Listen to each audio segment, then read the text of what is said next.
Meu nome é Gustavo Coutinho, atualmente eu sou aluno de doutorado, orientado pelo professor José Antônio, e sou professor no Instituto Federal do campus de Jaguaribe, certo? Pronto. O curso de hoje vai ser uma breve introdução a essa tecnologia que o Regis já deu uma introdução, né, já falou um pouco, que está sendo muito utilizada atualmente, principalmente no nosso laboratório. Basicamente, todos os serviços que a gente faz, a gente usa bastante o Docker, certo? Para isolar tudo e criar uns sistemas mais robustos, certo? Então, aqui a gente tem uma pequena agenda sobre o que a gente vai ver hoje, certo? Vamos fazer uma pequena introdução sobre o assunto, um pouquinho de histórico, a motivação, certo? Depois a gente vai começar a trabalhar um pouco com as imagens, certo? E vamos ver também como a gente usa os volumes utilizando essa plataforma Docker, beleza? Depois disso, a gente vai construir nossas próprias imagens. Vamos ver como é que a gente constrói essas próprias imagens. E aqui eu acredito que o Regis já vai ser a hora mais ou menos que o Regis vai falar. Como a gente faz a comunicação entre múltiplos containers, que a gente vai ver como que isso acontece. E vamos ver também o Docker Compose, como a gente levanta vários containers de uma vez, como é que a gente faz essa orquestração de tudo junto, certo? Em seguida, a gente vai fazer uma prática bem legal, desenvolvida aí pelo Lucas Pérez, para tentar consolidar todo o conhecimento que a gente viu no dia de hoje. Beleza? Tranquilo, né? Vai dar certo. Como que surgiu? O que são containers? Da onde veio essa ideia? O que foi que aconteceu para a gente chegar nesse estado da arte atualmente para esse isolamento dos sistemas, certo? Então, como era que antigamente os sistemas eles eram desenvolvidos? Como era que a gente colocava um sistema no ar, certo? Basicamente, a gente ia ter um servidor, uma máquina física, para cada um dos serviços, certo? Representado por essas figurinhas de servidores, bem bonitinhas. E a gente tinha uma máquina física para cada serviço. Então, se a gente tinha um Apache, a gente podia ter um Nginx, um Tomcat, um MySQL, um Mongo, alguma coisa da Microsoft, um Web Service da Microsoft. A gente colocava cada um desses carinhas dentro de uma máquina física. Beleza? Só que, tudo bem, a gente tem todos esses serviços e uma máquina física. Só que o Tomcat, por exemplo, a gente não pega o Tomcat e instala num servidor, assim, na memória direta, né? A gente tem que ter um intermédio aí. Então, para fazer o intermédio do serviço com o servidor, a gente vai precisar de um sistema operacionalzinho aqui, certo? Então, serviço, adicionamos mais esse ator aqui, que é o sistema operacional, pode ser um Linux, um Windows, enfim, qualquer coisa, certo?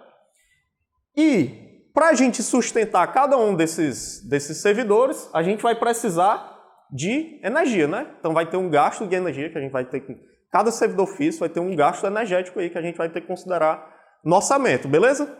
Além disso, a gente vai ter que fazer a comunicação entre esses caras, certo? Então a gente vai ter mais um custozinho aí de rede para comunicar.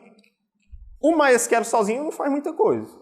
O Nginx sozinho não faz muita coisa. Então a gente tem que comunicar todos esses servidores físicos. Beleza?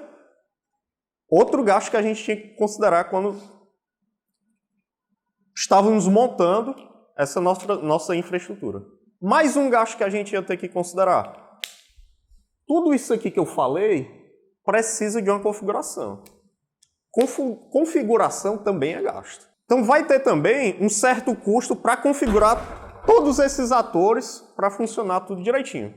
Beleza, pessoal? Então a gente tem que considerar todos esses atores e todos esses custos para deixar o nosso ambiente, o nosso sistema funcionando legalzinho. Tranquilo? Isso não parece muito eficiente. Tem muito trabalho envolvido aí e a turma com certeza tinha que dar um jeito de otimizar isso, certo? Outro probleminha que a gente tinha era que, em geral, os desenvolvedores, enfim, subutilizavam muito cada um desses servidores físicos. Então, eles colocavam um serviço em cada um desses servidores físicos, mas, em geral, eles ficavam subutilizados.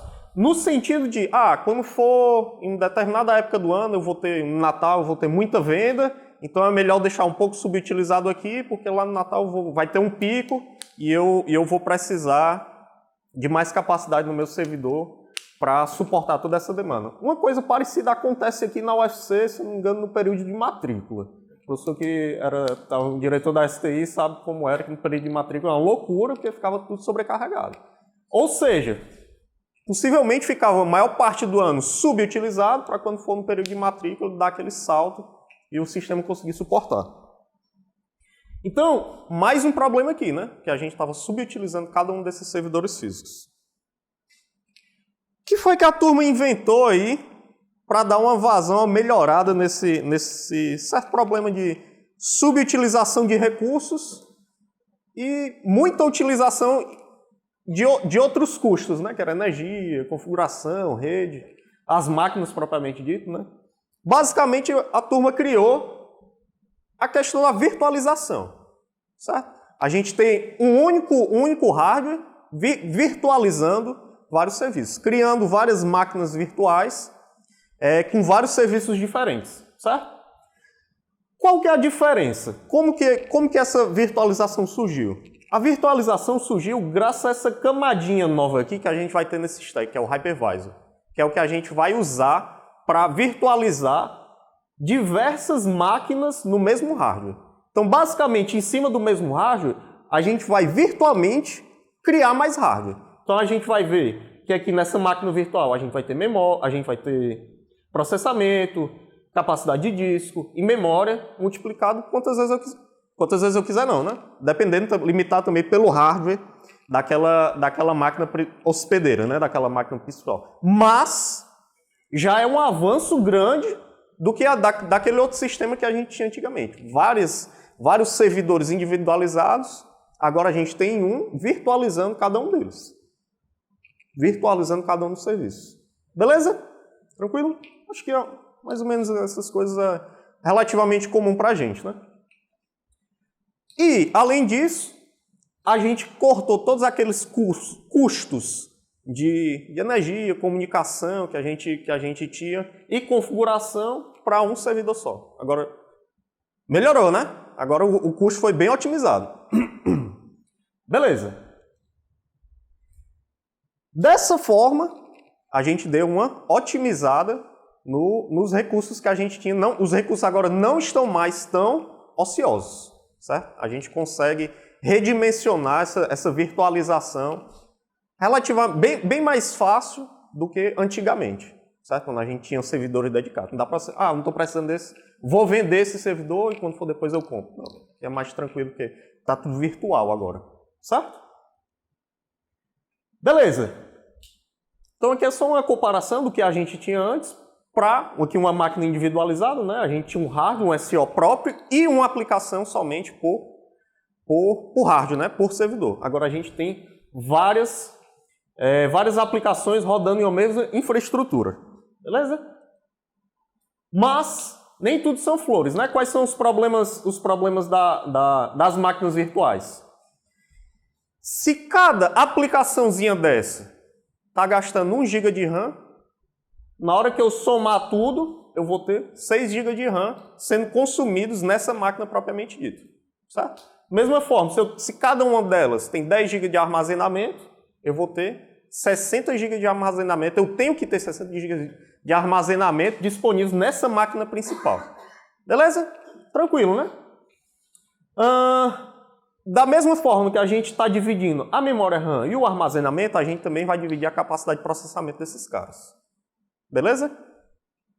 E a gente ainda vai ter um custo de configuração do SO base e de todos os SOs que a gente tem aqui nas aplicações. Porque assim, na máquina virtual, imagina aí o VirtualBox. A gente tem o nosso sistema hospedeiro, mas, por exemplo, se a gente pega um VirtualBox, eu acho que é conhecido de todo mundo, e instala um Linux, ou Windows, ou qualquer outra coisa, é um sistema operacional completo ali que a gente vai ter. Então, a gente vai ter um certo custo para configurar aquele sistema operacional. Apesar de, muitas vezes, a gente não precisa realmente daquele sistema operacional. A gente está precisando mais do serviço que aquele sistema operacional vai fornecer para a gente. Isso é um conceito importante. Porque de novo, várias vezes, não é o sistema operacional que a gente precisa. A gente vai precisar do serviço que aquele sistema operacional vai fornecer para a gente. E aí é onde a ideia, é onde a vantagem, a beleza do Docker vai começar a surgir, certo? Então, melhoramos dos servidores físicos, certo? Mas ainda pode ficar melhor, certo? Como é que fica melhor? Com os containers, que é o que a gente tem agora. Rapaz, o negócio é container para todo lado agora. Beleza? Essa semana, o Regis falou um estudo de caso, um caso de uso lá da UFC de Quixadá. Se tu pudesse falar, eu achei interessantíssimo. O que é que acontecia lá na UFC de Quixadá antigamente, quando tinha muito serviço. Só vou ficar perto do microfone aqui, né? Ah. Para poder a gente ouvir fácil. Então, o que é que acontecia antigamente, né? Eram várias aplicações rodando no mesmo Tomcat, e aí uma ou outra aplicação começava a consumir mais memória, até estourar a memória, e aí simplesmente parava todos os serviços, né? Então, isso era uma coisa recorrente. Tá rindo ali o que aconteceu, não foi? Então, você, de vez em quando, né, cai tudo, porque uma outra aplicação, que você não sabe nem exatamente qual foi a aplicação, quem é o criminoso, e quando você deixa em container, né, não. Aí, se uma aplicação cair, você já sabe onde é, né? Foi essa aqui que caiu, então vamos tratar desta aplicação em específico e não ficar, né? E isso foi durante anos, né? Assim, simplesmente os serviços são derrubados e você fica exatamente sem saber. Você não sabe se o problema é no banco de dados, é na aplicação, porque roda tudo ali no servidor, muitas coisas rodando, né? Servidor de banco de dados, servidor de aplicação. Então, quando a gente isola, fica muito mais fácil, né? De detectar o problema e tratar. Então, isso é só para mostrar que acontece de verdade. Quando a gente não tem a solução certa para suportar todos os serviços que a gente precisa, acontece. O serviço cai, estoura e paciência, levanta de novo, procura uma solução melhor. Atualmente, a solução melhor é o uso de containers, para deixar tudo individualizado. A gente vai ver um pouco mais, mas eu já estou dando spoiler aí, né? Beleza? Então, o que é que vai acontecer aqui? Ao invés da gente usar máquinas virtuais, a gente vai usar containers. Não sei se vocês lembram da figurinha passada, deixa eu só voltar aqui. Nessa figurinha aqui, olha a diferença que a gente vai ter.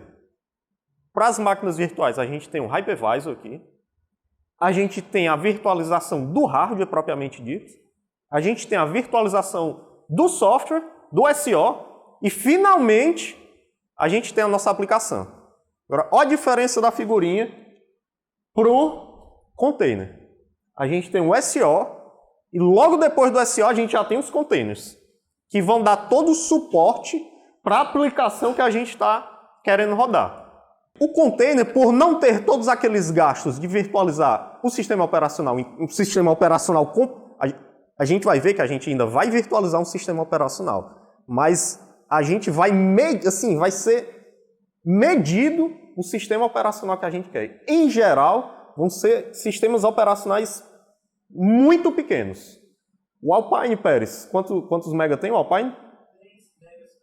3 megas um sistema operacional.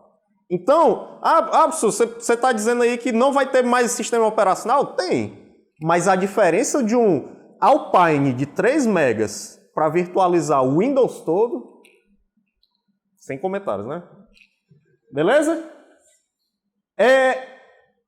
A manutenção desses sistemas operacionais também vai cair drasticamente, certo? A gente vai criar diversos containers de uma forma mais facilitada, porque a gente vai criar a configuração uma vez e subir quantos containers a gente quiser com as mesmas configurações de uma vez só. Então, o custo de configuração também vai cair drasticamente, certo?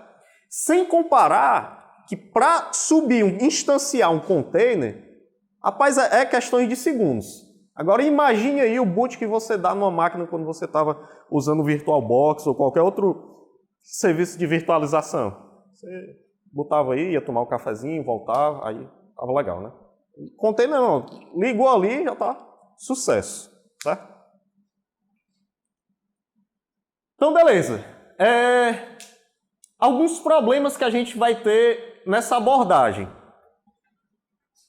Você pode me perguntar, certo, mas por que eu não rodo eu ignoro tudo de virtualização, não preciso mais, eu vou colocar tudo numa máquina só. Eu simplesmente instalo todos os serviços que eu preciso no Windows ou no Linux, no Ubuntu, no CentOS, qualquer coisa, de uma vez só. Por que eu não faço isso? Em geral, por que eu não faço isso? Mais ou menos o mesmo motivo que o Regis explicou ali. Eu posso ter um banco de dados, por exemplo, e uma aplicação rodando no mesmo sistema operacional, no Ubuntu, e de repente o banco de dados começa a demandar muito daquela máquina. Na hora que estourar, que ele consumir toda a memória e não deixar mais nada para os outros serviços, aí vai cair tudo de uma vez. Concorda? Faz sentido? Então, é por isso que a gente não pega um hardware sozinho, instala todas as aplicações que a gente precisa e bota tudo para se comunicar ali. Beleza? Não, a gente não consegue individualizar todo o recurso para esse rapaz, para esse cara, para esse serviço, para esse produto. Certo? Beleza? Então, ó, vamos ver algumas vantagens aqui no uso dos containers, certo? A gente vai melhorar o controle de todos esses aspectos do hardware, beleza? Na hora de criar um container ou remover ele, instanciar ou parar ele, a gente vai ter uma agilidade muito maior também. A gente vai conseguir criar containers numa velocidade incrível, certo? Na hora que eu estiver trabalhando com diferentes versões de eventuais bibliotecas de sistemas que a gente vai precisar, também é muito tranquilo a gente isolar esses caras e colocar versões específicas. A gente pode definir uma versão específica, ele já vai trazer todo uma imagem, um container com todas as dependências que a gente precisa, certo? Basta a gente escolher a imagem certa ou criar a nossa própria imagem, certo? E são bem mais leves do que as VMs, certo? Lembra todas aquelas camadas que eu disse que a gente arrancou e agora substitui pelo container, né? Beleza? Então a gente já está com essa ideia de container, que já foi uma evolução das máquinas virtuais, apesar da gente ainda não ter definido bem o que é. Mas o que é que o Docker tem a ver com isso? De onde foi que saiu esse Docker? Antigamente, não existia Docker, a empresa Docker. Se eu não me engano, antigamente, .cloud, se eu não me engano. Exatamente, .cloud é o nome da empresa, certo? .cloud era uma empresa de Platform as a Service. Você tinha a sua aplicaçãozinha e queria colocar ela no ar. Você contratava o serviço da .cloud e eles contratavam uma máquina virtual na Amazon, contratavam toda a infraestrutura, colocavam o seu serviço para funcionar. Esse era o nicho deles. Para otimizar o uso que eles tinham das máquinas virtuais em alguma nuvem, na Amazon, por exemplo, eles criaram a tecnologia dos containers, certo? Então, eles colocavam vários serviços em uma mesma máquina da Amazon de usuários diferentes, de uma forma mais isolada. E começou a surgir o interesse por essa forma que eles criaram de isolar esses serviços na nuvem que eles contratavam, né? Começou a surgir e aumentar e ficou crescente e eles descobriram que, na verdade, eles não eram mais uma plataforma, uma empresa para só fornecer a infraestrutura para o seu serviço. Acabou que a questão dos containers passou o interesse do que o serviço do .cloud. Daí nasceu o Docker, propriamente dito, a empresa Docker, certo? Então, o Docker é uma composição de vários serviços. A gente tem a Docker Engine, que é o que a gente vai usar mais aqui, que é o que a gente vai usar para construir containers, subir esses containers, construir imagens, certo? A gente tem também o Docker Compose, que é o que a gente vai usar para criar vários containers e orquestrar todos eles, seja na questão de comunicação, de onde cada um vai persistir os seus dados, e o Docker Hub, que a gente vai usar também bastante hoje, que é o repositório onde existem várias imagens, oficiais ou não. Por exemplo, o Ubuntu tem uma imagem oficial deles no Docker Hub. É um repositório público que você pode chegar lá e baixar e utilizar, fazer o pull daquela imagem do Ubuntu. Mas Se você quiser criar rapaz, essa imagem aqui que eu criei para esse serviço, tá? Ficou bem legal. Eu queria disponibilizar para todo mundo. Você também pode criar o seu usuário e enviar uma imagem que você mesmo produziu para o Docker Hub. Aí fica acessível para todo mundo. Existem outras tecnologias, mas para outro curso, certo? Então vamos lá. Seguinte, a gente não vai instalar o Docker nessas máquinas. A gente vai usar um serviço online, certo? Que é excelente para a gente poder brincar e treinar um pouco, essa questão de treinamento com Docker, chamado Play with Docker. Vocês podem acessar aí o Play with Docker. Ó, pessoal, então só uma introduçãozinha bem de leve, porque daqui a pouco a gente vai começar com alguns comandos. Mas basicamente, a interface principal é essa, né? Você dá um start, certo? Para começar. E ele vai abrir essa paginazinha aqui. Como vocês podem ver, a desvantagem do Play with Docker, ele tem um limite de 4 horas para cada sessão, certo? Então, quando der as 4 horas, todos os containers que você, porventura, tiver instanciado, vai cair tudo, certo? Aí você vai ter que começar de novo. Nessa interface, a gente vai conseguir adicionar uma instância de uma máquina, certo? Então, na hora que eu clico aqui para criar uma instância, ó, vai criar, e ele vai me dar esse terminalzinho aqui que a gente pode fazer qualquer coisa. Já tem o Docker instalado aqui, beleza? Se eu não me engano, essa distribuição aqui é o Alpine. Eu tenho... É o Alpine, né? Digita bem, /etc/release, né? Acho que release... Não, já deu. Ó, Alpine Linux, versão 3.10.1, certo? Só para... essa versão aqui que a gente está usando aqui, da máquina hospedeira do Docker, certo? Beleza? O legal, gente, se você copiar isso aqui, você pode fazer o SSH de qualquer computador. Você pode entrar nessa mesma máquina aqui via SSH, certo? Durante esse tempo que nós temos disponível. Então você pode abrir o terminal do Linux aí na máquina onde você está. Fazer o SSH para esse endereço aqui. E entrar aqui na máquina, certo? Isso daqui é como se fosse a sua máquina com o Docker instalado, certo? Essa aqui é só uma virtualização para a gente treinar. A abstração aqui é como se aqui fosse sua máquina real.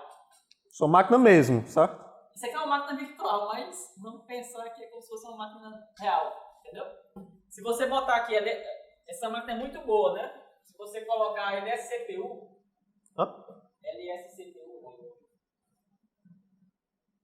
junto aí,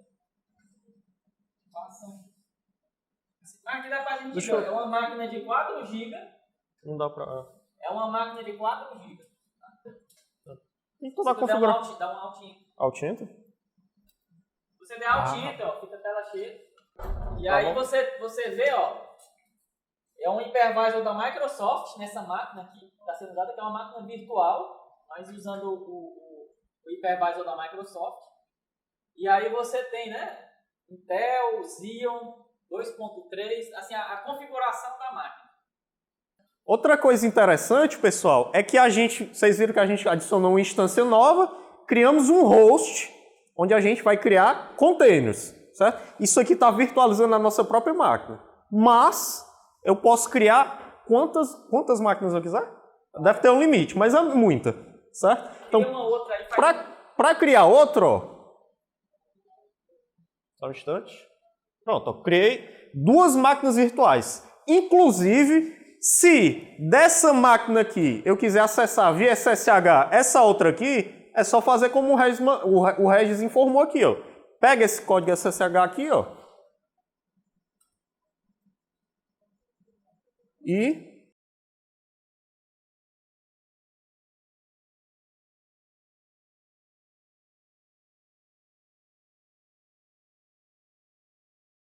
dentro dessa aqui, eu acessei via SSH essa segunda aqui, ó. Ó o IP aqui, ó. Certo?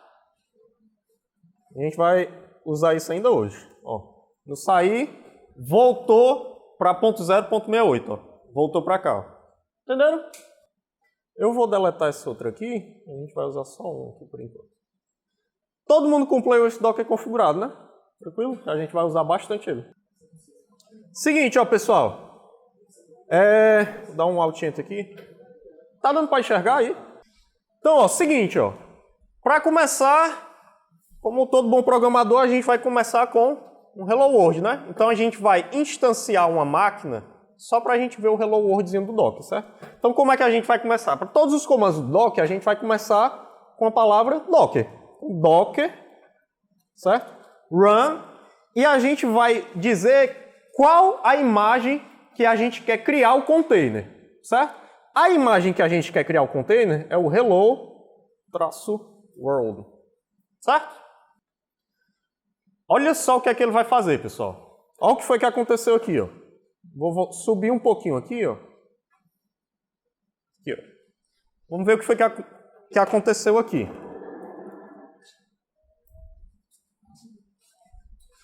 Na hora que a gente executou o comando docker run, eu disse que ele ia instanciar um container baseado em uma imagem, certo? Eu tenho várias imagens do jeito que a gente quiser, certo? E baseado nelas a gente cria instâncias de containers, certo? O que foi que ele disse aqui, ó? Não foi capaz de encontrar a imagem Hello World localmente. E de fato, né, a gente acabou de criar essa nossa maquinazinha virtual no Playwright Docker. Não tem nada nela, basicamente é só o sistema operacional, só o Alpine bem pequenininho. A imagem não está lá. Quando a gente pede a imagem que ela não existe localmente, ele vai onde? No repositório, que é no Docker Hub. Ele vai lá no Docker Hub, procura a imagem que a gente quer, baixa, caso não tenha, né? Se tiver, ele já usa aqui, tem, baixa e instancia um container. Então, ó, ele faz o pull da imagem, como se fosse um GitHub, ele faz como se fosse o código do GitHub, ele faz o pull da imagem, pull completo aqui, ó. Pegou a imagem mais recente, certo? Ele coloca essa tagzinha aqui que a gente vai ver. E na hora que ele executa, que ele instancia um container, ele executa o que o container deve executar. No caso, o que é que esse container, o que é que essa imagenzinha do Hello World, na instrução dela, diz que um container tem que fazer? Imprimir na tela um Hello World e algumas instruções básicas, certo? Então, ó, ele imprimiu o Hello World from Docker, essa mensagem só para dizer que a instalação está correta e faz mais algumas considerações que a gente vai ver um pouquinho daqui a pouco, certo? Mas basicamente deu certo.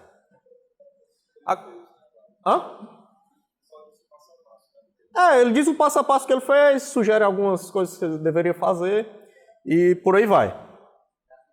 Agora veja bem, você está reparando aqui, ó, que ele voltou, ele executou o container e voltou para a nossa máquina local, para o nosso host, né? Por quê? O serviço que ele deveria executar foi executado. E já fechou o container. Por quê? Porque o serviço que essa imagem chamada Hello World tinha que fazer quando a gente instanciar um container era isso aqui. A pessoa que fez essa imagenzinha de brincadeira, só para testar se está tudo certo, disse, ó, o servicinho, né, que você vai ter que fazer, que o container vai ter que fazer, é só isso aqui. Tá, só mais uma coisinha aqui, a gente pode ver qual é a versão que a gente está usando aqui do Docker com o Docker Version, certo? No caso, é a versão 19.03 Docker Version. Então, nosso primeiro contatozinho com o Docker, a gente rodou um Hello Worldzinho, para a gente não ter o perigo da gente não aprender a usar o Docker, né? E a gente viu como era que usava, viu como era a versão, né, do Docker.